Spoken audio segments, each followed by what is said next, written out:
Welcome to the Do the Impossible podcast. I'm Jason Drees.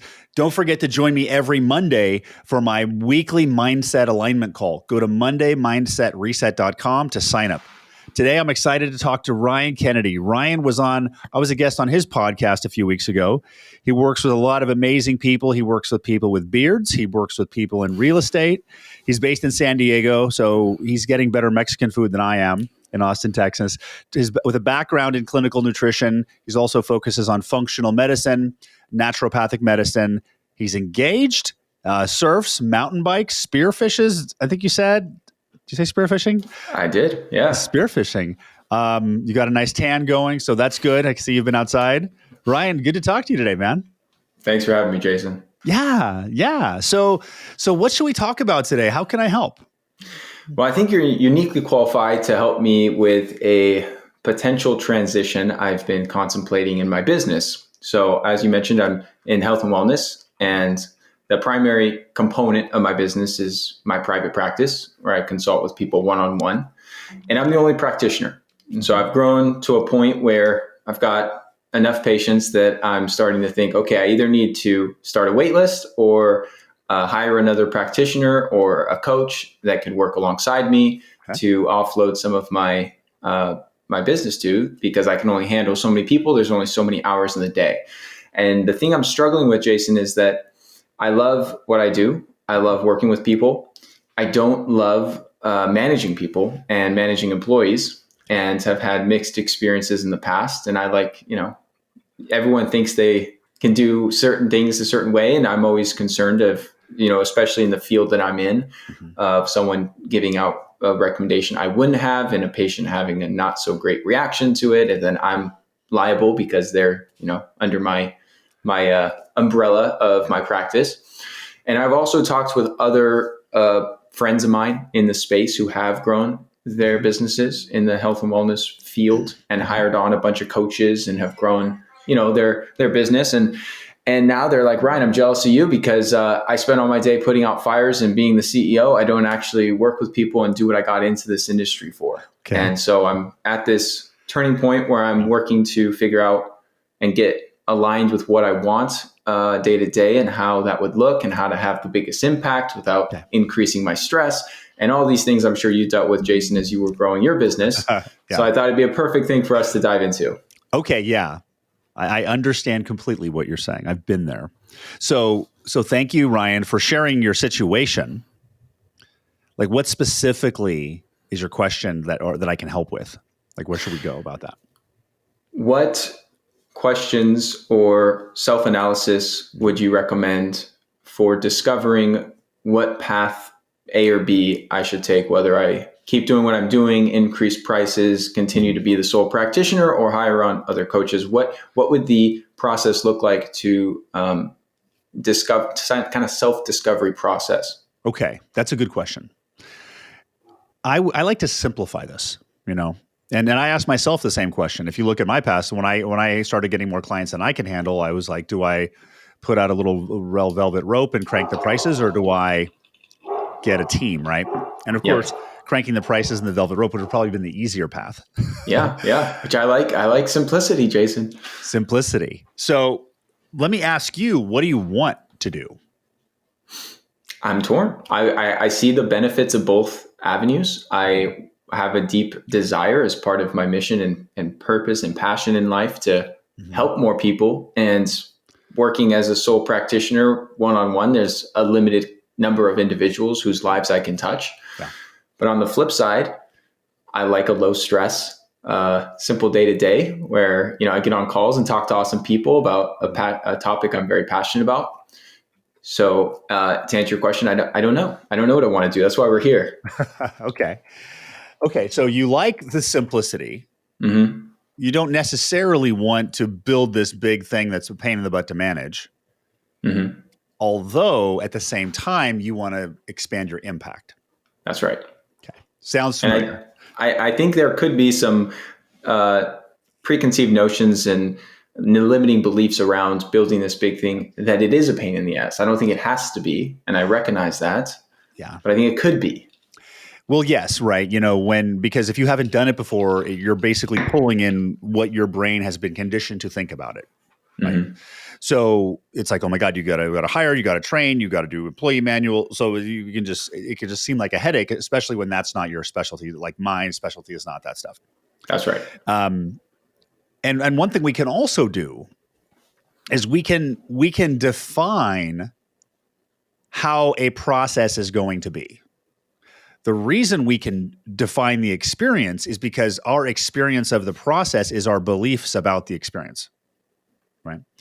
And your beliefs about the experience right now are your socially conditioned beliefs based on the number of decades you've been alive. But that doesn't necessarily mean that's actually what's going to happen. So one thing I was pointing out is that you could, if you decided to expand it, you could say, I'm only going to do it in a low stress, simple way. And just simply remove the option of it being chaos, right? Also, in a medical practitioner, there's like, are they saying what I would do? I've got coaches on my team, right? Yeah. Are they saying what I would say all the time?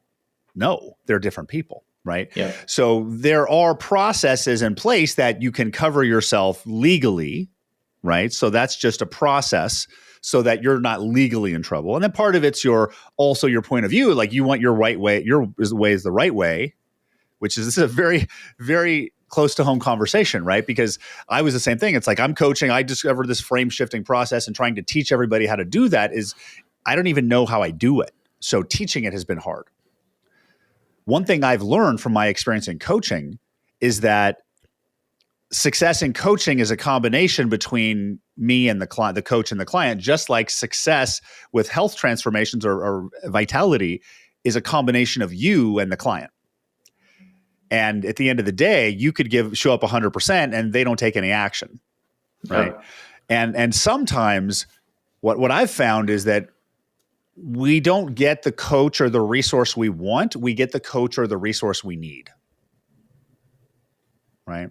Like my very first coach I hired, I had to fire. And it was really hard for me. This was the very first Tony Robbins coach I hired in 2010, had this amazing intro session, got my coaching call, had 3 coaching calls, and she's telling me to go listen to Personal Power, disc 3, part 2. I'm like, no, tell me how, so out of alignment. And I basically had to go back to sales and say, Tony Robbins, this coach I'm paying for is not good and it doesn't work. Yeah. But in that process was me learning to stand up for myself, right? Then the coach I got was the coach that led me to coaching as a professional coach today. So the point of view I was just sharing right there is that there are some people that are going to connect with you, and there's some people that are going to connect with other people. And while I have 10 coaches on my team, and I'd love them to all to coach like me, the clients getting the experience they are a match to. Does that make sense? That makes sense. And yeah, I suppose my question is not exactly so much of Jason, explain to me how to build this business so it was successful. My question is more so, let's imagine both routes are a great success. Yeah. How would I determine from where I'm at today which route I'd be happier or wanting to take? Great question. And the reason I went on this tangent is I'm trying to knock out some of the reasons that going bigger you're getting a no from, right? Yeah. So let me ask you this question a different way. You've got solo, you've got team. If success was guaranteed, which way would you go? Like success was guaranteed and you couldn't fail, which way would you go? How are you defining success? I would say the business is growing, you're making more money, you are spreading your impact, and it's low stress and it's simple day to day. Team. Yeah, team. Okay. And there's a reason I use that question. And a lot of times I'll talk to entrepreneurs and they're like, I got A, B, and C. I'm stuck. I don't know which one. When in reality, they want all 3. Because you want both. You still want to be practicing. And then there's also the opportunity to build the team and impact more people. But the thing is, sometimes you have to walk down the path to figure out if it's the right path or not. Yeah. You also can leverage resources to do the things you don't know how to do. When this was in end of 2020, September 2020. I was on the Bigger Pockets podcast, and I was just Jason Drees with Jason Drees Coaching, and it was just me. And then literally been doing like 5 or 6 intro coaching sessions a month. And by August, I had like 65 one-on-one clients. And then in the next month after the podcast, there was like 192 intro sessions booked in, 192 30-minute calls. Wow. So I started grabbing people, coaches, people, and we just started jumped in there. And I literally went from me to like 5 people in 40 days with a payroll system, with a coaching system, and all of that. We continued to expand with my first group coaching program. At the end of the year, it kept expanding. And I knew that my ego also wanted to expand too, because I probably wouldn't sit still if it was just me coaching. I knew that was the direction I was going to go. I knew that was the way. And I had no idea how to hire. I had no idea how to interview. I had no idea how to do payroll. I literally only knew how to coach because I'm just not an operations person at all. And I found one of my clients is an amazing integrator, and I still use them today. So like half of my operational team is technically a third-party vendor that runs that. So I brought them in. They look at all this chaos. I'm like, I don't know what to do. They look at this. He looks at this and goes, oh, boom, boom, boom, done. Interviews me, creates standard operating procedures, documentation, blah, blah, blah, blah. So the point is, you can leverage resources to do that. And the reason why I'm sharing that with you is because I wanted to give you a little mentoring of someone who's been that direction, that, it's, you get to choose, but like some of these problems, they're solvable when you think about going the team direction. And what led you to going the team direction versus going a group direction of saying, hey, rather than taking all these 190 people on one-on-one, which I can't do, how about I just start a group and still provide the same systems and strategies and coaching in a group setting? Yeah. So for me, a big driver for me is money. Because, this decision came when I was, I've got 4 boys. A few years ago, I was like 46. I didn't have any savings. And I'm like, if we want to have a decent life, I have to make a lot of money. Now, I could have done that. So that was a part of it, because what I'm really after is freedom, right? Freedom. So the money is really my gateway to freedom and exploration of life however I want. That's the mechanism. So when I'm looking at it there, part of it is I eventually don't want to be the product anymore. Because right now, right now I am the main problem, just like you are the product. Right? Yeah. You're the product. Yeah. So you can offload that with group programs, group coaching, and stuff like that. But part of the reason was I wanted to expand impact. I wanted to have a team. I didn't want to work by myself. I wanted more people. I wanted the camaraderie of coaching, and I wanted to make a big impact. And I almost feel that the alignment coaching methodology that I've created is so much better than results-based coaching that I want it to spread. I want it to take over. I want the methodology. So it's almost like what I've discovered. I believe that knowledge, it's my job to share it. That's also part of it. And looking at where you're at now versus where you were then, what would you have done differently?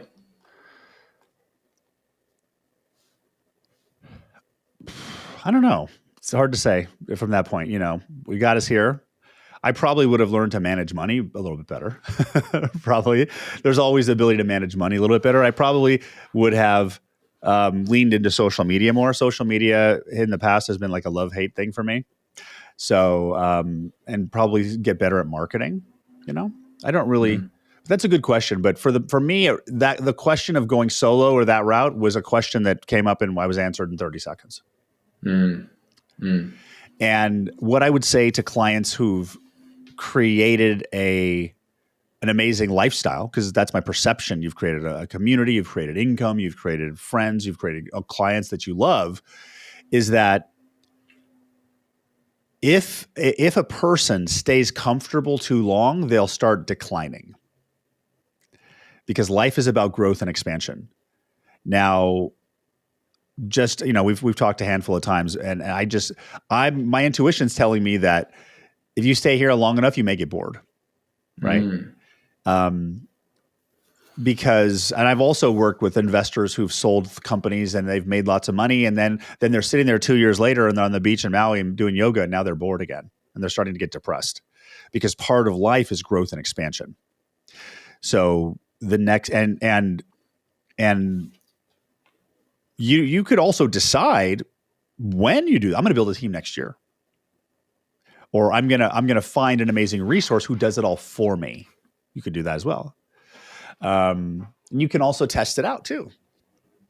But my biggest recommendation to you is to listen to your gut. Like, what does your gut say about what direction? My gut says, keep it chill, dude. My gut says, keep it low stress. And I think one of the, maybe one of the differences from where you were at then versus where I'm at now, I guess there's two main differences I've gleaned from your story. Mm-hmm. One is that I'm not as money motivated. I'm 29 and my horizontal income far exceeds my current expenses. And nice. Been reinvesting for the last 8 years to a point where I'm okay on the financial piece. Okay. And so that's one piece. The other piece is I don't have this big tsunami wave of leads, at least not right now. Hopefully, God willing, they come. But right now it's still trickling in a way that's manageable, in a way that's, sustainable. So I don't have this forcing function like you had, Jason, where like, all right, I got to do something here. Yeah. It's make or break. So let's get after it. I think if I had, hopefully maybe you could give me on bigger pockets, dude, and create that forcing function where I got 200 people knocking on my door and I'm like, all right, it's time.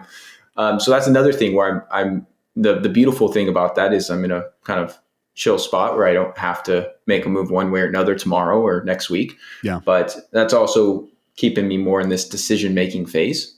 So I guess those are two things that maybe will build some context for you to. Yeah. It's a different spot than I was in. Yeah. Now, how long have you been thinking about this decision? Seriously, 6 months. Lightly, last year or two.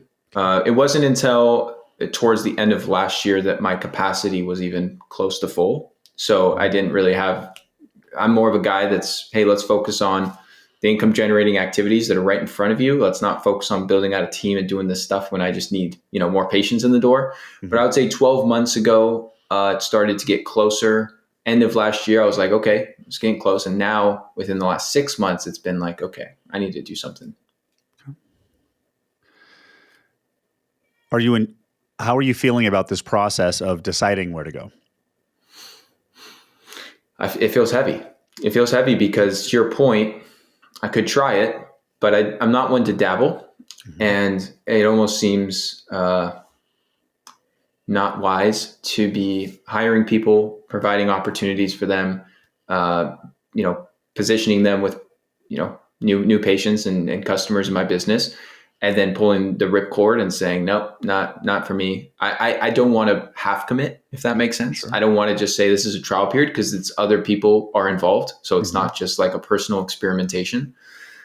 And then it's also, even though it can be undone, I'd be investing a lot of time, energy, and effort into building this. So I want to be somewhat sure of the direction, opposed to just saying, let me dabble and see if I like. Because I have a small team. It's not, even though I'm the only practitioner, I do have a full-time assistant, editor, other people on, in the business that are doing a lot of the back end things for me, different admin, email marketing, social media, things like that. Mm-hmm.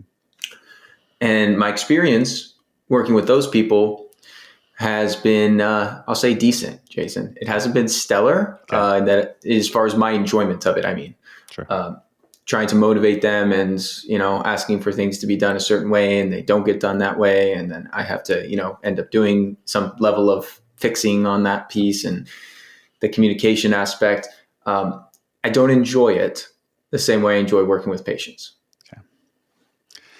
Yeah. Running the business is my least favorite part.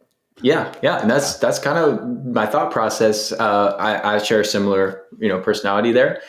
And so I'm like, well, then if I'm not trying to grow to, some 8-figure revenue business, that's not really the goal here. That's not the desired outcome. Yeah. I'd much rather stay where I'm at, where I'm very, very happy and grateful for my, income, which is, let's just say, more than enough abundance for me. Okay.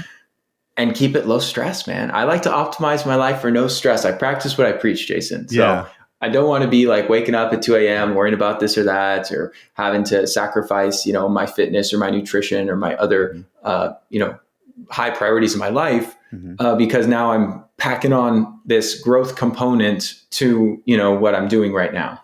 Okay. Sounds like you're pretty clear on what you want. I go back and forth every day, dude.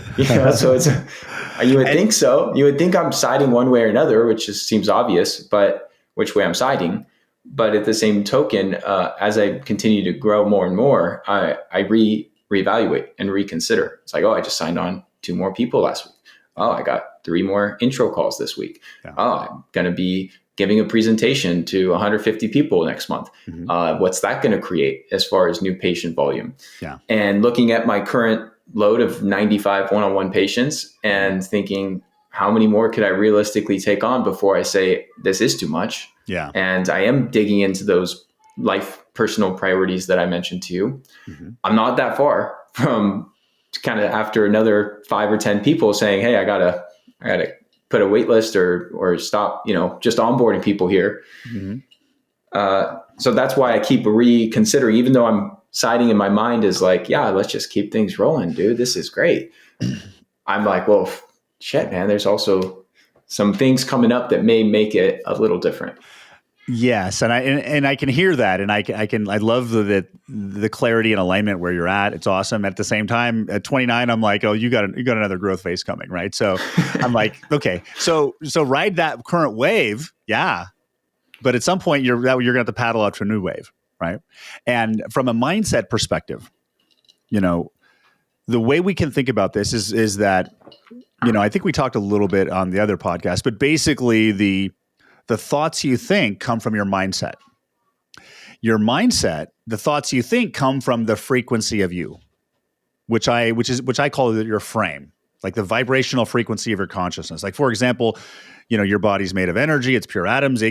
Those atoms could be in a happy energy and have a happy mindset and happy thoughts. Could be in a sad frequency, a sad mindset, sad thoughts. Right now, you are in a mindset that doesn't know the answer. Right? Doesn't know the answer. And you've been in that space.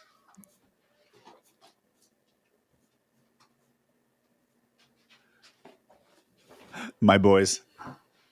You've been in that space, you said 6 months, maybe 12 months from right now. Mm-hmm. And so, and it's a very normal process for your brain to try to think of the solution. And today, I coached you from a results point of view at the beginning of the call, to try to mitigate some of the downsides of these directions. Because my intuition's telling me that eventually you're going to go bigger. That right or wrong, that's what my intuition's saying, whether that's right now or not, So that's why I was like, well, let's remove some of the risk of going that way and see if it changes, and it doesn't. So basically, to get the answer isn't to think of the answer, it's to move into the version of you that knows the answer. Kind of like you can't find your car keys, and your fiance's in the car waiting for you, and then you're basically going where you're running around the house going, I know where the keys are, right? I know where they are. I know is what you're saying. I know where they are. You're not running around the house saying, I don't know where they are. So this is one of the frame shifting tools. So it's almost like, can you get a sense of a version of you in the future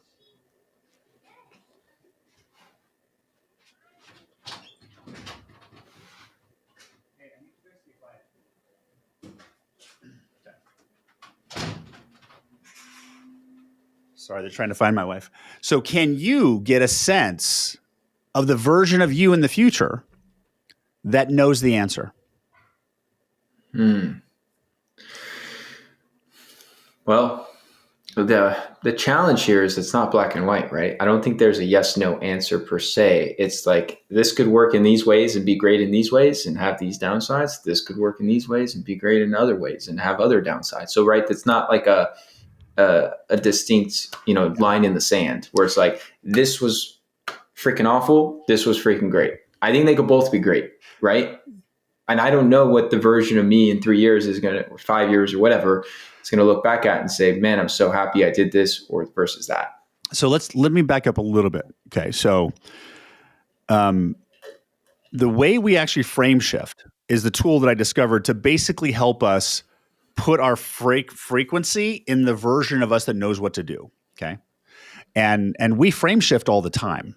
we do it naturally all the time. A lot of times we do it in a negative way, where we're driving in the car. You maybe heard a song from 10 years ago and you remember you did something stupid and you felt bad, right? Like we have a trigger there. So that like lowers that frame. So the process of frame shifting is focusing on a version of you that's at a higher or different frequency, right? So let me ask this question again. And what we're actually looking for by sensing the future version, we're not trying to get the answer out of it yet. We're simply sensing the presence of that frame, of that frequency. So just notice, can you get a sense of a version of you in the future, next week, next year, 10 years? Can you get a sense of can you sense the presence of a version of you in the future that understands frame shifting more than you do right now? Yes. Okay. So do you notice? Okay. So do you get any direction on that? Is it front, right, left, up, or down? Maybe front. Okay. Hard to say. Okay. Because when I do this, the interesting thing about this exercise is a lot of times it shows up as like, it's like the presence of someone else in the room. And that's why I asked that question. And while we're switching, what I believe we're actually shifting frequencies of our consciousness. I think the physical space gives our brain a way to make sense of it. So, and another way I can describe this is it's almost like the multiverse, like that Spider-Man movie, like there's all these different versions. Now, I know this sounds like crazy and ridiculous, but if I hadn't validated this process so many times over the past 3 years, I wouldn't believe it either.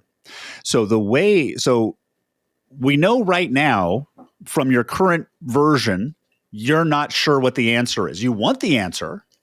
Your intuition saying this, your brain's. So right now, this version doesn't have enough information to have a clear answer at this point for your needs. Like the way you operate, it's not clear enough. Yeah. So there's a version of you in the future that does. So let me ask it a different way that's more clear than the last time I asked it. Can you sense the presence of the version of you in the future that has decided which direction to go? Not really, man. Okay. It's hard for me to like feel presently in my body. It's hard for me to feel this thing you're describing of my future self. Okay. I'm having some challenges. Okay. It's new, right? It's something new. Yeah. Okay. Do you want this exercise to work? Of course I do. Okay. I'm all game for it, dude. Okay. Yeah. And sometimes the first conversation works. Sometimes it's the second one. But can you sense the presence of a version of you who understands what I'm talking about more than you do right now? Yeah. Okay. Just put a little bit of your attention on that one. Not all of it, just a little bit. And can you sense a version of you, the presence of a version of you that understands what I'm talking about and has lived using those tools for 5 years? Yes. And can you sense the version of you who understands it's possible for other people to sense future versions of them that know the answer? Yeah. Okay. Can you sense the version of you that knows if other people can do it, you can do it too? Of course. Yes. Okay. Can you get a sense of the version of you in the future that knows which direction to go and has made the decision? Yes. Okay. So right now, just keep your attention on that, almost like it's just the presence alone. And this is one of the best tools I've ever found to create ideas, because we're basically focusing on an elevated frequency of us that has the answer. So are you starting to feel any differently with your attention, with the awareness of that frame in your body? Yeah, I am. How would you describe it? Excitement. Mm. And how are you feeling in your body? In my chest. Okay. Are you feeling lighter or more positive? Like feeling a lightness? About the same. Okay. Yeah, I was pretty light before. Okay. You were pretty light. And because the indications of a frame shift is like a frequency shift is a change in positive or negative emotions. If you go up, you'll feel positive. If you go down, you'll feel negative. You'll have more confidence as you go to a higher frame. You'll have more doubt if you go to an old frame. And then there's also some people feel lighter in their body. Some people feel heavier. Mm. So the thing we want to understand is that answer exists. You are going to get that answer. And just notice right now how much certainty there is that you're going to figure that out. Right? Can you sense that? I can feel that. Because what that allows you to do is to be in alignment with the version of you that will think the thought. So it's almost like we have this law we live in an attraction-based universe. We have law of attraction. There was that book called The Secret. Remember the movie The Secret? I don't know if you read that one. And I read the whole book and they never told me what the secret was. But basically people think the law of attraction is like meditate and then Amazon shows up with prizes, right? No, it doesn't work that way. The law of attraction starts with your frequency, a clear frequency, which, and I'll define clear frequency is it's 100% certain. That 100% certain frame then starts to generate new thoughts and ideas, which generates the new mindset, which generates the new action, which then generates the reality. So all you have to do to get clarity on that, because you can continue trying to analyze it in your head, and you're probably going to do that anyway, because it's hard to stop doing that. But what I would encourage you to do is like for the next 3 days is I would take 2 more times today and just get a sense of that version of you that knows the answer, that has made the decision, and put your attention on it for 60 seconds. And then do it again. And what happens is you'll start to have a different thought pattern from that. And then when this doesn't work is they frame shift and they try to get the answer too fast. The answer will pop up either instantly next week or next year. But that's how you utilize frame shifting to make decisions. I love it. What if I'm sensing two different future frames? Okay. All right. Do you know what they are, or you're just are they separate, or are they stacked on top of each other? Separate. Okay. As I work through this exercise that you're doing here, mm-hmm. I sense a future version that is, achieving this, success with the growth that you're describing. Mm-hmm. Very, as far as like monetary impact, all the things, right? Mm-hmm. But I'm also sensing that like stress and overwhelm component. And I think that could just be past conditioning, right?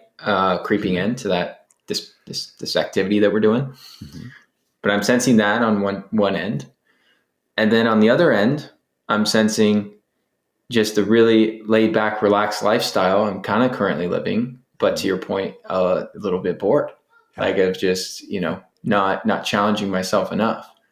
Okay. So I'm seeing both kind of situations. Okay. Awesome. That's great awareness. Can you get a sense of the version of you that knows what to do with this?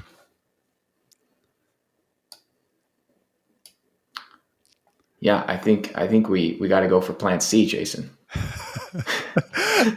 Well, completely different route. Well, okay. Really? What's plan C? Do you know what it is?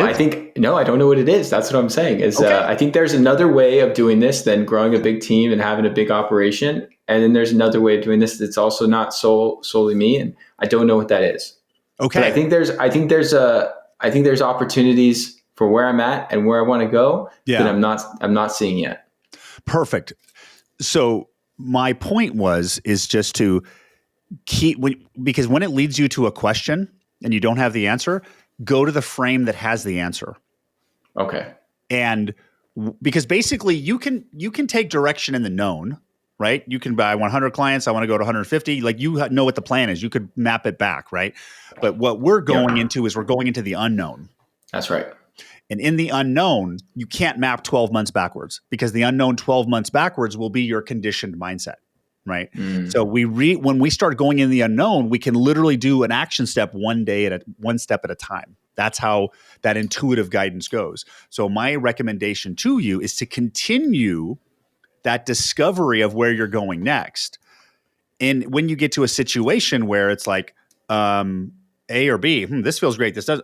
Then I'm going, okay, which frame understands? Can I sense the frame that understands why and the frame that knows what to do? So you're basically just putting your focus on the version of you that will have the answer. I have also found being non-specific works a lot better in the unknown. You could say, can I sense the version of me that has 5 doctors that are clones of me and they're amazing? And we got, like, you can be that specific. You could also say, I see the version of me that has a bigger impact, that's impacting more lives, is having stress at the level that I like, and I've been challenged a little bit and I'm having fun.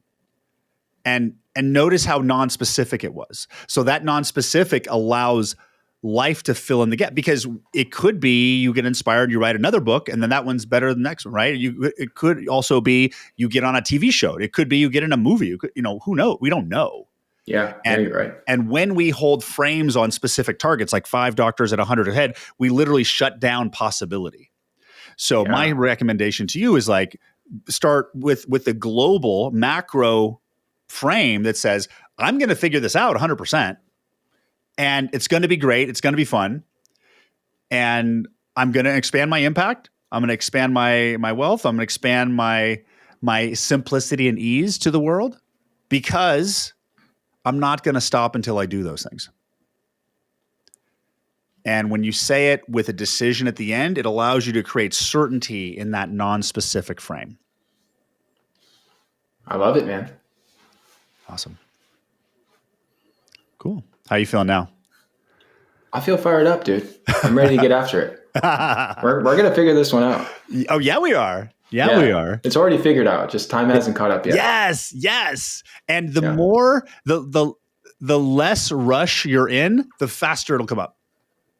That's perfect. Because when because rushing slows down the process, because you're trying to skip steps. When you savor the process, it goes faster. So you could put yourself, oh my God, this is fun. I'm going to savor this. This is going to be exciting. What direction is next? Because that's living life. That's really the way to go. Yeah. Embracing that uncertainty. Definitely. Because if you can create that certainty in the unknown, that's where magic lives. Awesome. Ryan, you good?